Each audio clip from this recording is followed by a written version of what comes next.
So, here's an interesting fact about me. I am a little when it comes to body horror. No other genre of film disturbs me more than this. It affects me so much that I'm instead having to use random footage from movies because if I did some horror compilations, I wouldn't want to run the risk of seeing anything from body horror. For those who are less familiar with this subgenre, body horror features the physical transformation, deformation, or degradation of the human body. In body horror stories, the human body itself becomes a source of fear, anxiety, and disgust, often through graphic and disturbing depictions of bodily changes, mutilation, or alteration. I think the most famous examples of this subgenre are David Cronenberg's The Fly and a more recent film that came out this year called The Substance. It's safe to say both of these films have become the prime examples of this genre, not only through their grotesque displays of bodily transformations, but the thematic weight of the transformations in each film respectively. The Fly serves as an allegory for cancer or diseases, while The Substance is about the lengths people in the entertainment industry will go to meet ridiculous beauty standards. Now, with everything that I've just told you, do you think this is an appropriate genre to explore in children's fiction? If not, then you'll be shocked by what children's author and illustrator David Shannon wrote in 1998 called A Bad Case of Stripes. Before we continue, 1.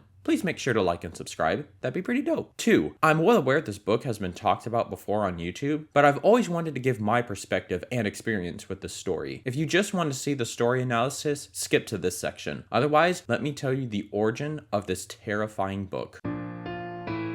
A Bad Case of Stripes, as I just mentioned, was written and illustrated by children's author David Shannon. He started his career making political cartoons for various magazines, but eventually made his way into children's books, his most popular series probably being the David books. However, his work has been met with some controversy, mostly revolving around his art style. If you were to go to Google and look up drawings from this guy, they're eerie, to say the least. He has the same style of drawing that was in the Drug Monster video I covered previously. It's the simple designs, meaning the harsh shading details, that really make his drawings feel uncanny. Like the more you look at it, the more disturbing it gets. And I think it's safe to say that A Bad Case of Stripes has gained a certain amount of infamy because of this. Upon its release, the book became extremely popular in elementary schools across America, and in a 2007 poll was ranked in 4th place in the teacher's top 100 books for children. But with the book getting all of this acclaim,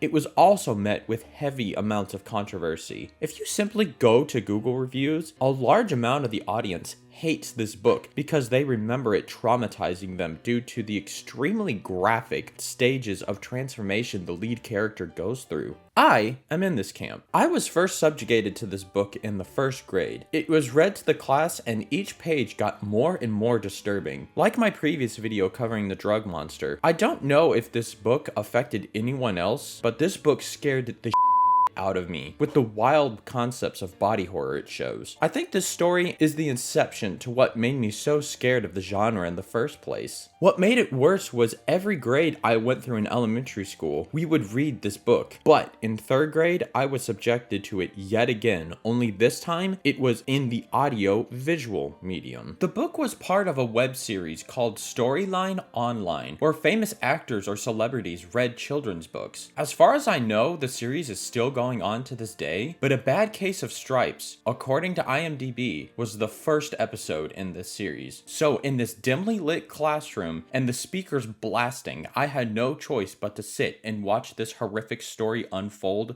once again. Oh yeah, by the way, this book is narrated by Sean Astin, the guy who plays Sam in Lord of the Rings. I'm just acknowledging this now, because if I didn't, then I'll get some comments asking why I never brought it up, so there. The story starts out as the main character, Camilla, is trying to figure out what she wants to wear for school. It's established that she's super self-conscious about what she likes because she wants to be able to fit in. She put on a pretty red dress and looked in the mirror, and then she screamed. Her mother ran into the room, and she screamed too. "Oh my heavens," she cried, "you're completely covered with stripes." This was certainly true.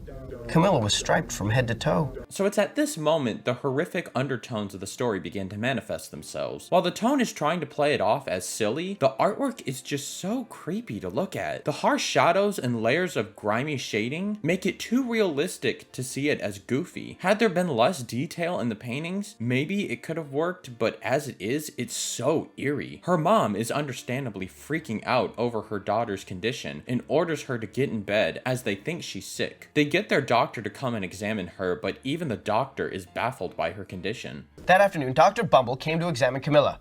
"Most extraordinary," he exclaimed.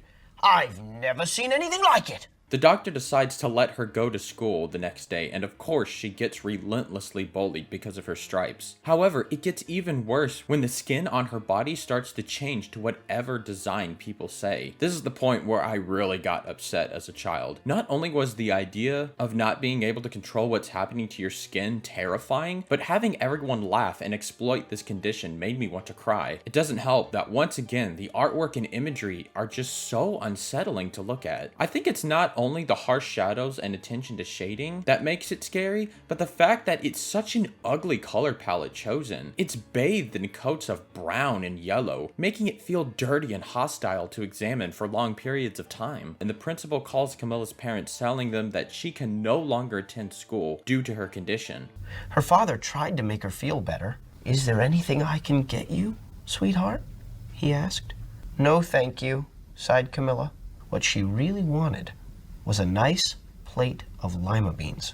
So I haven't brought it up yet, but throughout the story, it mentions every now and again how Camilla loves lima beans, but won't eat them because the kids at school hate them. So wanting to fit in, she refuses to eat them. Her parents once again contact the doctor, and he sends specialists to examine her condition. They poke and prod at her, and once again, the imagery is just so unsettling. It doesn't help that these doctors have glasses that cover their eyes, making it feel so cold and sterile as they hurt her to see how her body reacts. They end up giving her pills to take to combat whatever this is. And this is where the story indulges in pure nightmare fuel. That night, Camilla took her medicine. When she woke up the next morning, she did feel different.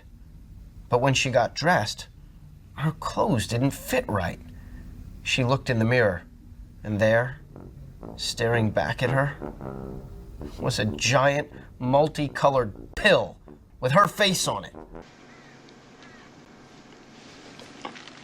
What? Look at her! That is so horrifying. Also, whoever was the editor for this video, I'd just like to give you one of these. Because having a slow pan up and jump cut closely to examine her face makes it feel like the page is about to attack me. That music also has that stupid tuba noise trying to imply like, whoa, what weird quirky stuff is happening to her now. This music does not belong with this imagery. But guess what? Somehow, the horror in this story gets worse. After her mom sees her like this, she once again starts calling the doctors, who then bring experts to see what's wrong with her. Dr. Gord and Mr. Mellon were the finest scientific minds in the land.